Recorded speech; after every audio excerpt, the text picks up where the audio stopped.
dahil ginagawa niya pong excuse ang pagluluto. And minsan po nasusumbatan niya na po yung pagiging chef niya po dito sa bahay niyo, kuya. And kay Sofia po, dahil medyo nakukulangan po kaming lahat doon sa physical tasks po, kuya. Binibigay po namin yung 3 points namin sa Rays of Sunshine. Nakita po namin na sa weekly task, majority of the members sa grupo po nila, hindi po talaga namin nakita yung talagang yung fighting spirit talaga nila during the task, kuya. Unfortunately, they hit the wall and ayun nga po, nalaglag po yung cups nila.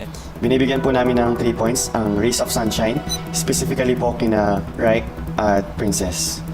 Kay Raik po, kuya, kaya may mga bagay po minsan na madali siyang ayusin kung mag-uusap lang po na maayos, pero pinapatagal niya po yung problem. Kaya mas lumalaki po sa bahay at nagiging issue pa. And kay Princess naman po, kuya, kailangan pa po siyang pilitin para mag-participate, kuya. At kami po tinatry po namin maging pag-close sa kanya. Pero sadyang closed po yung doors niya, kuya.